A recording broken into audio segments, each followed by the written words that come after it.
The press release came today, and it is official. After 50 years of cooperation, the Ministry of Health will no longer be benefiting from the services of Cuban medical professionals. No more nurses and doctors from the island of Cuba will be offering medical services through the Ministry of Health in Jamaica's clinics and hospitals across the island. And there are many things that could be said about this. I am not one to voice off in the public domain on things that I do not know the length and breadth of.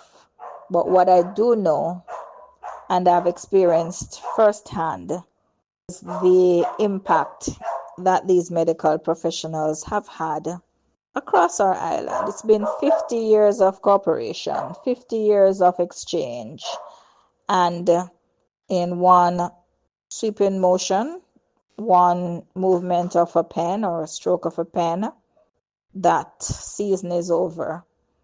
It is said that seasons change, people change, opportunities change, and the question might be asked, who will be the bigger loser? And everyone can now chime in our comment section to give their thoughts. I have my own thoughts. But if we were mutually winning, then my thought is we are mutually less fortunate. My bigger question, though, would be what of the medical professionals who are in Jamaica? Is it that their tenure has ended and so they will need to be repatriated home? Is it that those who qualify by years of living in Jamaica can have their residency status upgraded so that they can become Jamaican residents? What will become of them? Or will they get on planes like Aero Gaviote and be flown back to Cuba? Cuba, which as of a moment ago I saw a notice that Havana was plunged into total darkness as the power situation or the oil and gas situation intensifies. I'm just going to put myself in the position just for a brief moment and speak of what life would potentially be like for those medical professionals who have been in Jamaica. Some of them from the time they came for assistance with the COVID rescue, some who might have come afterwards, and of course those who have come before but who have not yet secured permanent residence in Jamaica. Can you imagine? In a swift movement, you will no longer be able to be pushing your trolleys through the mega marts and the price marts and I'm thinking of all our major supermarkets and even minor ones across the island. You will no longer be able to access internet on demand on your cell phone, watch YouTube and Netflix at will.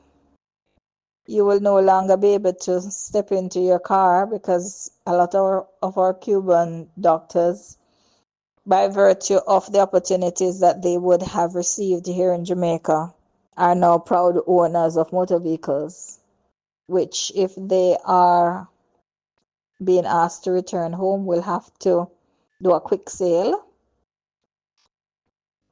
They will no longer be able to step into those vehicles and move from point A to point B. The ample living environs in which they have been able to enjoy will now be a thing of the past, a memory. They will go back home to the shared quarters with their family members and they will receive their ration cards, which they didn't need for so long. It's going to be hard. It's going to be hard. I always say it's very easy to get used to good life. But the depression that one falls into, when they are thrust back into an environment of lack. It's real. It's real. I can I can attest to it. And my going back, and I've always been going forward and then returning to a less ample environment, because my experiences in more modern countries have always led me to enjoy all that those countries had to offer, with the knowledge, of course, that I will return to more modest living and existing circumstances, but with the knowledge that I have freedom to leave again, to enjoy again, and to return again.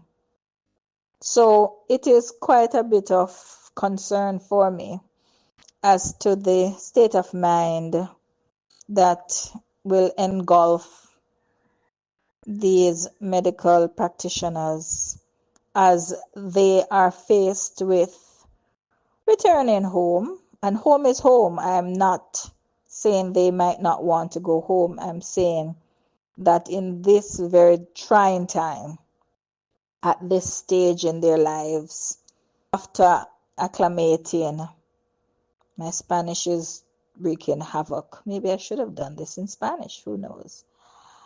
Yes, but after being out of the country for however length of time it was, because I can tell you, it easy to get used to good life. And to be thrust into an environment not equal to what you left, it's going to be tough, tough, tough, tough. I invite you all to join in the conversation.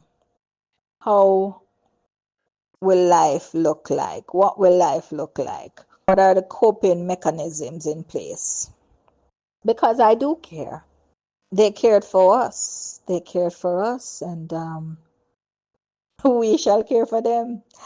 I just had a thought, and this thought came about because back in the mid 1990s, I got a proposition from a Cuban national to be his wife. I didn't understand at that time what it meant to marry for citizenship, for your stay.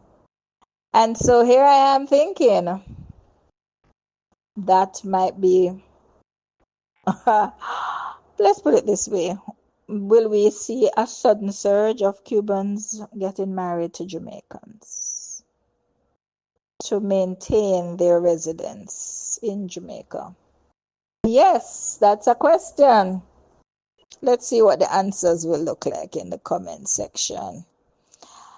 Because as you know, Sheri has lots to say, and I want you to have a say with me.